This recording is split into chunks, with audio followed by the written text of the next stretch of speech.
कि साधन धाम मुख्य कर द्वारा, पाए न जेहि परलोक सवारा। ये जो मानव शरीर है साधन का धाम है, कर्म करने की, कमाई करने की वस्तु यही है। अन्य 84 लाख योनि कमाई नहीं कर सकती, कर्म नहीं कर सकती, कर्म करने में स्वतंत्र नहीं है। देवता कर्म करने में स्वतंत्र नहीं है, वो केवल भोग योनि है। स्वर्ग में जाते हैं, भोग करके जहां पुण्य खत्म वो नीचे आ जाते हैं, अन्य काम नहीं कर सकते, वो केवल मानव जीवन में ही भोग सकते हैं महाराज। तो इसलिए 84 लाख योनि जो हैं वो प्रकृति के नाबालिग बच्चे हैं और मानव प्रकृति का बालिग बच्चा है। तो 84 लाख योनियों की भी जिम्मेदारी इस मानव पर दी गई है, किंतु मानव अपनी इस जिम्मेदारी से बचता है हमेशा और बचने का प्रयास करता है। और कई दफे तो महाराज शास्त्रों का सहारा भी ले लेता है, अपने मनगढ़ंत तरीके से शास्त्रों का सहारा लेकर के भी बचना चाहता है।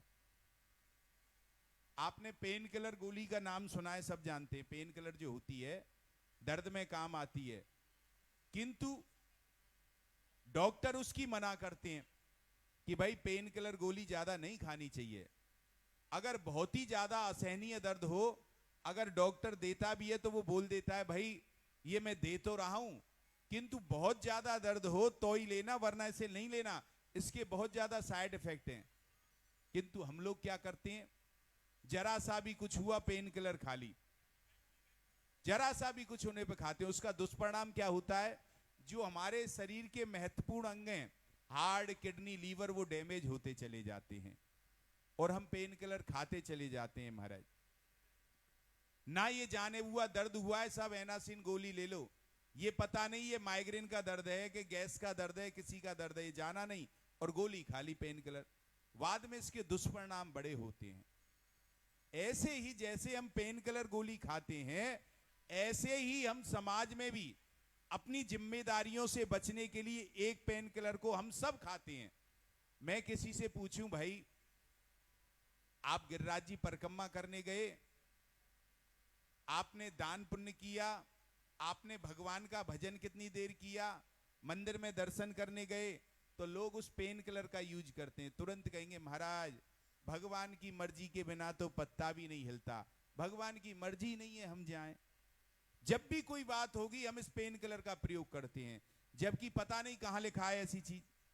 और लिखा भी हो सकता है तुम रामायण जी की चौपाई ढूंढ लाओ, उदाहरण के लिए हो सकता है तुम गीता जी का कोई श्लोक निकाल लाओ, किंतु ये सब तुमको भटका रहा है, गर्त में ले जा रहा है, नरक में ले जा। तुमको एक बहुत बड़ी साजिश है तुम्हारे साथ, ये कहना कि महाराज भगवान की मर्जी नहीं है हम क्या करें।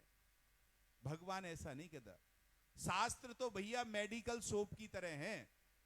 अब मान के चलो किसी को खांसी हो जाए, तो खांसी हो जाए तो मेडिकल की शॉप में 50 तरीके की दवा मिलेंगी आपको, लेकिन किस तरीके की खांसी है, अब कोई डॉक्टर पर जाए नहीं और अपने मन से उन दवाओं को पीने लग जाए, खाने लग जाए, तो क्या होगा, मरेगा ही मरेगा।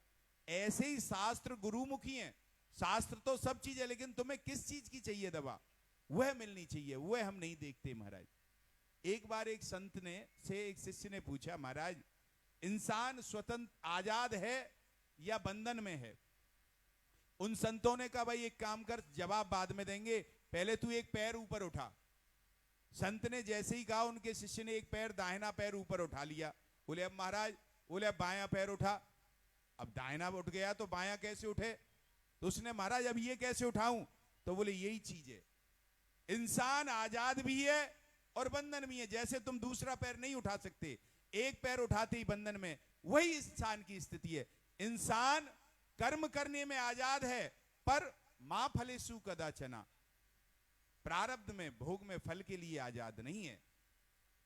और कर्म केवल इंसान ही कर सकता है, और हमें कर्म करना चाहिए। और कर्म अगर हम नहीं करते हैं तो अकर्म तो अपने आप ही हो जाता है। और मानव होकर के अगर हम सत्कर्म नहीं करते तो इस मानव जीवन को धिक्कारते हैं महाराज। तो इसलिए कर्म बहुत जरूरी है। आगे की बात कहूं, एक बार एक गुरुजी ने हमारा अकाउंट खुलवाया है बैंक में, उसमें 1440 रुपए रोज मिलते हैं। डेली सुबह जगोगे तो 1440 रुपए आ जाएंगे। आपका भी अकाउंट में खुलवाऊंगा अभी, है ना। उसमें डेली जगोगे, ज्यादा नहीं है आज के दौर पे, लेकिन 1440 रुपए बहुत है, जगते ही सुबह सुबह आ जाते हैं खाते में। पर उसमें एक शर्त है भैया, उनको खर्च करना पड़ता है। अगर आप उन 1440 रुपयों को खर्च नहीं करोगे तो दूसरे दिन वो राशि खत्म हो जाएगी, नए 1440 आएंगे। अब आपका कोई ऐसा खाता हो जिसमें आते हो तो आप क्या करोगे? खर्च करोगे, क्यों? वो जमा नहीं हो सकते कहीं, दूसरे दिन नए 1440 आएंगे, खर्च करने पड़ेंगे। तो क्या करोगे? अरे आपने जैसे आज 500 रुपए खर्च कर लिए, बचे पैसे दूसरे दिन जुड़ेंगे नहीं, दूसरे दिन वो खत्म हो जाएंगे, दूसरे 1440 रुपए आएंगे। तो क्या करना चाहिए? अरे जब अपने लिए कोई जरूरत नहीं है तो पड़ोसियों के लिए खरीद लो, खर्च तो करो उनको, नहीं तो वो बेकार हो जाएंगे, क्या बुराई है? तो वही 1440 रुपए नित्य आपको भी मिलते हैं। हमें भगवान सबको 1440 मिनट देता है। डेली हम जगेंगे, 1440 हमको मिनट मिलती है, और उनको हम ऐसे ही खर्च कर देते हैं और उनका हिसाब नहीं है। रुपये पैसे का तो हम पूरा हिसाब रखते हैं, किंतु जो 1440 मिनट मिल रही हैं हमें, उनका हमारे पास बिल्कुल हिसाब नहीं है, और ऐसे ही खर्ची चली जाती हैं। ये यहां जमा तो नहीं होंगी, किंतु इनका अगर आप सदियों उपयोग कर लोगे जीवन में तो ये कहीं ना कहीं जरूर जमा होंगी महाराज। तो इनका सदुपयोग जरूरी है। रुपये से समय खरीदा नहीं जा सकता। कितना भी रुपया आप पे हो, अभी जा रहे हो ट्रेन में, आप 10 मिनट लेट हो गए, आप समय 10 मिनट खरीद नहीं सकते। मौत के करीब में पहुंचे हुए आप कहो महाराज 1 घंटा हमें मिल जाए, नहीं खरीद सकते। हाँ, समय से पैसा बना सकते हो आप, पैसे से समय नहीं ले सकते। तो इनका सदुपयोग बहुत जरूरी है। 1440 मिनट का आपको करना चाहिए, नहीं करोगे तो आप बहुत दूरी, ये रुकेंगे नहीं, ये निकलते जा रहे हैं, चलते ही जा रहे हैं, चलते ही जा रहे हैं, रुकते ही नहीं है। तो कर्म हमें करना चाहिए। दुःखस्य सुखस्य न कोपि दाता, और हमको ये समय अपना दूसरों के तरफ सोचने में, दूसरों के कर्म देखने में नहीं निकालना चाहिए। और हमारे पास कोई, मैंने आपको कथा में बताया कि हमारे पास ऐसी कोई मशीनरी नहीं है जो हम किसी के कर्म देख सकें, हम केवल क्रिया देखते हैं। आप कहोगे महाराज जी वो बड़े धार्मिक आदमी हैं, बड़े अच्छे हैं, क्या पता तुम्हें अच्छे उनके अंदर क्या है? हम ऊपर की क्रिया देखते हैं, कर्म नहीं देखते। बहुत से लोग नित्य परिक्रमा देते हैं गिरिराज जी की, अब किस लिए दे रहे हैं परिक्रमा? चैन स्किनिंग के लिए दे रहे हैं या किसके लिए दे रहे हैं, हमें क्या पता। हम केवल क्रिया देखते हैं, कर्म किसी के नहीं देखते। और हम अपने 1440 रुपयों को नित्य दूसरे के कर्म क्रिया देखने में निकाल देते हैं।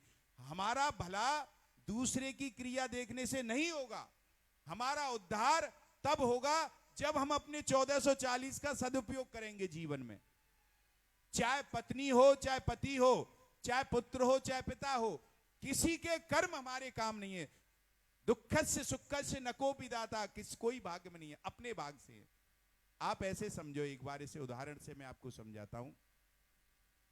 एक बार एक यहूदी हिटलर के फासिस्टों से दुखी होकर के, पीड़ित होकर के, उसने सुना कि हिंदुस्तान में, भारत में जो ऋषि मुनि हैं उनमें बड़ी शक्ति है, वो अपने तप के बल से वह कर सकते हैं जो सारे विश्व की सेना नहीं कर सकती, वह अपने तप बल से ऐसा कार्य कर सकते हैं। तो वह यहूदी दौड़ता हुआ महाराज कैसे भी बच बचा के, हिटलर के फासिस्टों ने उसके सामने उसकी पत्नी को बुरी तरह मारा, लहूलुहान कर दिया, उसके बच्चे को मार दिया, उसके कानों को चिमटों से खींच दिया, और उसकी पीठ पर भी इतने कोड़े बरसाए कि वह लहूलुहान हो गया महाराज। वह बचाता भारत में आया, और भारत में वो हिमालय में गया, और हिमालय में उसने एक गुफा में एक संत को बैठे हुए देखा। वो जैसे तैसे अपने खर्चे के लिए कुछ स्वर्ण मुद्राएं लेकर के आया। अब संत तो समाधि में बैठे हैं, क्या करें, कैसे करें? अब संत जब समाधि में बैठे हुए हैं तो वो तो जगी नहीं रहे, इधर उधर से नित्य वो एक स्वर्ण मुद्रा खर्च करके अपना खर्च चलाता रहा। महीनों हो गए। जब उसने देखा कि संत तो जगी नहीं रहे, जब उसका धैर्य टूटने लगा, तभी संत की समाधि खुली और एक दिव्य तेज उस गुफा में हो गया। संत की समाधि खुलते ही उसने पूछा, भाई कौन हो तुम, किस लिए आए हो? तो उसने अपनी वाणी से कुछ नहीं कहा, उसने अपनी पीठ खोल करके दिखाई, महाराज ये देखो, और ये तो कुछ नहीं है, हिटलर के फासिस्टों ने मुझ पर इतना बुरा आक्रमण किया है कि देखो, मेरी पीठ, मेरे सामने मेरी पत्नी को मार दिया, मेरे बच्चों को मार दिया, और मैंने सुना है आप में बड़ी शक्ति है, तो इसलिए आप कुछ ऐसा करो, उनको दंड दो, उन्हें मारो। संत ने कहा, तू जानता है वो कौन है? बोले, हाँ मैं जानता हूं महाराज, वो हिटलर के फासिस्ट हैं, उन्होंने मुझे मारा है। बोले, नहीं नहीं, तू सही नहीं जानता, मेरे पास आ। संत ने उसे बुलाया और अपने दोनों हाथ उसके नेत्रों पर लगाए, और जैसे ही नेत्रों पर हाथ लगाए तो उसे एक दृश्य दिखा। उसने देखा एक बहुत बड़ा कांटों की तार फिनिशिंग है, कांटों का बाड़ा है, उसमें एक द्वार है, और उस समय दास प्रथा थी, अनेक मानवों को, स्त्रियों को, बच्चों को, युवाओं को, वृद्धों को उसमें ला करके डाल दिया है, दासों को।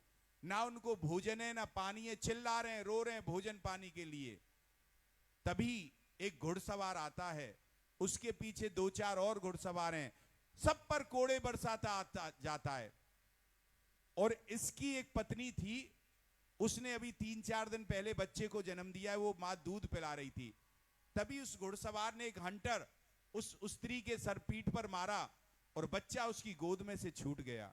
वो बच्चे को लेने के लिए जैसे ही आगे बढ़ी, घोड़े की टाप उसके मस्तिष्क पर पड़ी, वो मर गई और बच्चा मर गया।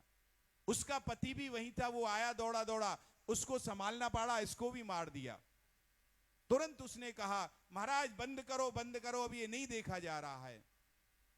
ऋषि ने पुनः हाथ लगाए, दृश्य बंद हुआ। उन्होंने कहा, तूने समझा ये कौन है? बोले, महाराज ये तो बड़े दुष्ट लोग हैं। बड़े दुष्ट नहीं, ये जो आगे घुड़सवार है ये तू है, और पीछे जो है वो तेरी पत्नी है और तेरे बच्चे हैं, और जिसको तू मार रहा है जिन लोगों को, ये हिटलर के फासिस्ट हैं। तो उन्होंने तो जो कर्म करना था कर दिया, तूने उनको मारा, उन्होंने तुझको मारा, और फिर तू अब मारेगा, तो क्यों अपने दुख के बीज बोता है? तो इसलिए हम किसी को दुख दे नहीं सकते, किसी का कुछ कर नहीं सकते, वो अपने कर्मों का फल भोगता है। किंतु अगर हम किसी के प्रति बुरा सोचते हैं तो हम अपने लिए नरक जरूर बो लेते हैं भैया। इसलिए हमें 1440 मिनट ढंग से करनी चाहिए। और संसार में सब चीज गतिशील है, और अच्छे कर्म की शुरुआत आज से और अभी से करनी चाहिए, पीछे नहीं। क्यों?